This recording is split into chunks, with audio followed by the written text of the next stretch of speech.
He was called the Super Cop, the Cisco Kid, the Big Bambino, the General, and he was called a lot worse things.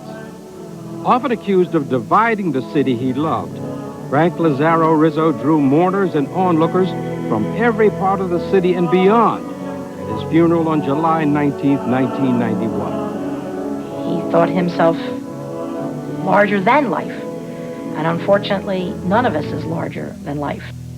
Love, awe, fear, hatred. Frank Rizzo attracted strong, conflicting emotions. Frank Rizzo believed in good guys and bad guys. And he was the sheriff, and it was his job to get rid of the bad guys. And he knew what was right, and he was trying to do what was right. He's looking out onto a city whose economy is being profoundly transformed, which ordinary folks simply don't understand. Outside forces are threatening your security and your stability. Philadelphia prides itself on being a city of neighborhoods. Frank Rizzo knew that. He catered to that. He was a product of it. But it's also a series of Balkan states, and he catered to that as well. I've learned one thing as a policeman: you never underestimate your opponent. You always get in there faster with more than's necessary, and you overpower them. My grandparents said to me years ago, everyone is three people: who you think you are, who people think they are, and who people really are. So, you may see Frank Rizzo as one person, and I see him as someone else. How did they come to look at one man and see such different things? How did he create an image that captured the imagination of some and crystallized the fears of others? How did he benefit from turbulent times? And how was he a victim of them? And how did he simultaneously make Philadelphia a more and less chaotic place?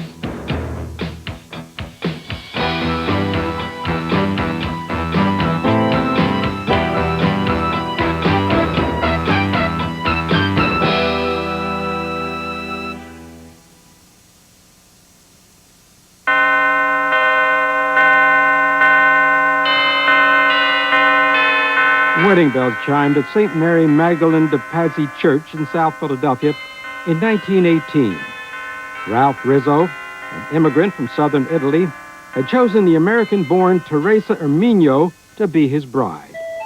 Rizzo, the city's first Italian-American police officer, settled with his new wife into a small home on Rosewood Street near the city's Little Italy. 2 years later, Frank, the first of their 4 sons, was born. He would inherit the warmth and gregariousness of his mother and the strong sense of right and wrong of his father. We knew what could happen to young people, and we were 4 boys, you know. We didn't have any sisters, so when you have 4 boys, you need a little discipline, you know what I mean? I think there's a lot of it rubbed off on Frank, yes. Like many Italian-American fathers, Ralph expected his oldest son to learn about life on his own. Burly and bold, Frank was one of the toughest kids in the neighborhood, and he was ready to use his fists in frequent scrapes. His friends and family always said he was never a bully.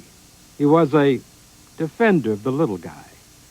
He was a street kid, and if there was a bully in the neighborhood, Frank wanted to take him on right away. And he was the victor. Always. I never knew of anybody that ever got the best of Frank Rizzo.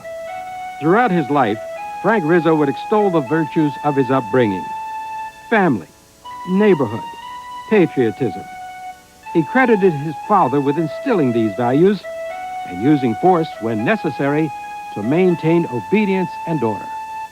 My dad set tough rules, and you played the game by his rules or you didn't play. There was no free, an open forum, you know. No, Papa's not going to, boom, you got knocked down, you know, and good system. Even as a young boy, Frank worked hard, first for a hardware store, then a butcher shop, and he always brought his earnings home to his mother. He was less dedicated to his studies, however, and one teacher years later could recall only 2 things about him: his constant fighting and his good-hearted parents. He was an average student, but I don't know. I guess he was too restless. You know, he was, when he started getting in the senior year, I think he finished up his junior year, and then he quit school. He went in the Navy. Rizzo was discharged from the Navy after a year for a rare form of diabetes, but not before gaining an admiration for military discipline and strength.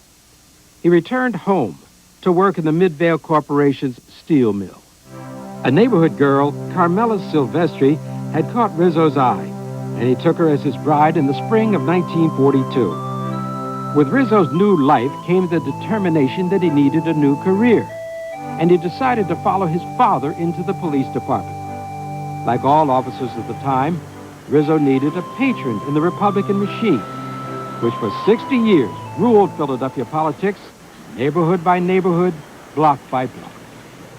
And the Republican ward leaders were the strength, you know, and they doled out the jobs. And if you want to become a policeman or fireman in those days, you had to have the okay from the ward leader. If you didn't, I think you'd have a little difficult time.